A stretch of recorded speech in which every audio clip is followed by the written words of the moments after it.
Senior صحافی اور تجزیہ کار سلیم صافی نے کہا ہے کہ دراصل عوام کو اسٹیبلشمنٹ سے متنفر کرنے میں بنیادی کردار 2018 کے انتخابات سے قبل پولیٹیکل مینجمنٹ اور دوران الیکشن کھلی دھاندلی نے ادا کیا تھا۔ اسٹیبلشمنٹ کو زیادہ تر پنجاب کا نمائندہ سمجھا جاتا تھا، لیکن پنجاب کے لیڈر نواز شریف کو ٹھکانے لگانے کی کوشش کر کے اسے بھی اپنے سے دور کر دیا گیا۔ عمران خان کو اقتدار میں لانے کے لیے اسٹیبلشمنٹ نے سب کو قربان کر دیا۔ اپنے کالم میں سلیم صافی لکھتے ہیں کہ یوں تو قیام پاکستان سے ہی مارشل لاؤ کے نفاذ کی وجہ سے اسٹیبلشمنٹ اور سول سوسائٹی کے مابین فاصلے پیدا ہونا شروع ہو گئے تھے،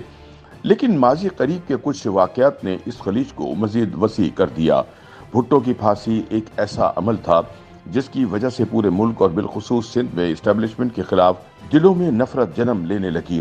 جنرل ضیاء الحق نے پیپلز پارٹی اور جماعت اسلامی سے جان چھڑانے کے لیے ابتدا میں ایم کیو ایم کی سرپرستی کی اور مہاجروں کے احساس محرومی کو ہوا دی، لیکن حل میں مدد دینے کے بجائے ایم کیو ایم کو صرف سیاسی مقاصد کے لیے استعمال کیا گیا، اور پھر جب الطاف حسین تشدد کی راہ پر چل نکلے تو ان کے خلاف ملٹری آپریشن کیے گئے، جس کی وجہ سے مہاجر کمیونٹی بھی اسٹیبلشمنٹ سے متنفر ہو گئی۔ اسٹیبلشمنٹ اور عوام میں فاصلے بڑھانے کا فیصلہ کن مرحلہ 9/11 کا تھا۔ پی ٹی آئی کو اسٹیبلشمنٹ نے 13 سال پالا پوسا، لیکن مذہبی اور جہادی تنظیموں کی سرپرستی اسٹیبلشمنٹ نے 30 سال تک کی تھی۔ ان لوگوں کو 30 سال جہاد و قتال کی راہ پر لگائے رکھا۔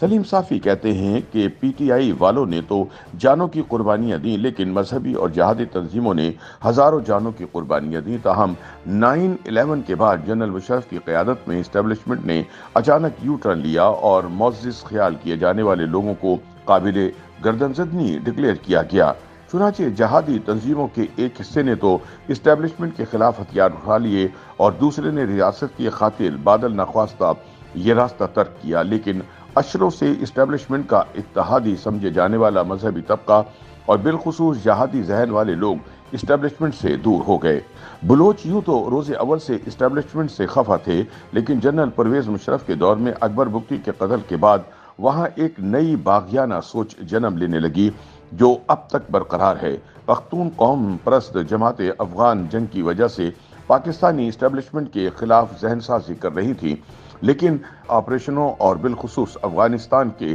حوالے سے ڈبل گیم کی وجہ سے جس طرح ان کا خطہ میدان جنگ بنا رہا،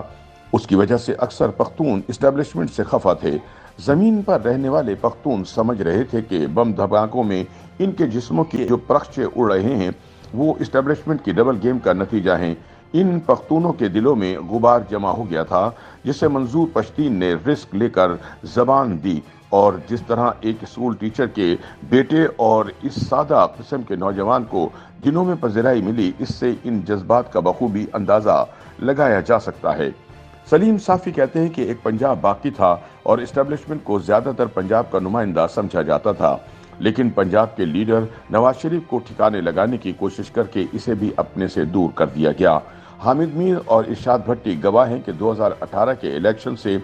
10-15 دن قبل ایک نشست میں میں نے جنرل قمر جاوید باجوہ سے کہا تھا کہ سر، آپ لوگ جس برہنہ طریقے سے پنجاب کی نمائندہ جماعت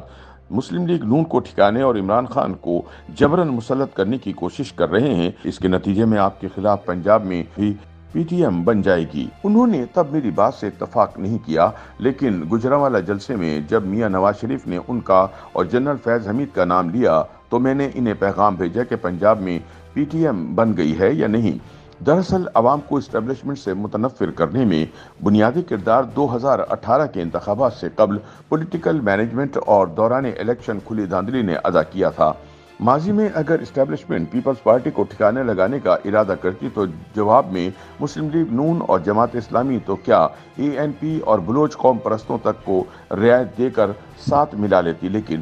عمران خان کو اقتدار میں لانے کے لیے اسٹیبلشمنٹ نے سب کو قربان کر دیا۔ پولیٹیکل مینجمنٹ اور دھاندلی کے ذریعے مسلم لیگ نون کے ساتھ ساتھ Peoples Party, A N P, M Q M, B N P, J U I, Jamaat Islami, حتیٰ کہ پاک سرزمین پارٹی کو بھی قربان کیا گیا، جس کی وجہ سے ملک میں اسٹیبلشمنٹ کے حق میں قاسم سوری، شیخ رشید اور شبلی فراز جیسے نام نہاد لیڈروں کے سوا کوئی جینوئن قیادت نہیں رہی۔ صرف یہی نہیں بلکہ عمران خان کو وزیر اعظم بنوانے کے لیے عدلیہ، میڈیا، بیوروکریسی اور پولیس کے دائرہ اختیار میں بڑی بے شرمی کے ساتھ مداخلت کی گئی۔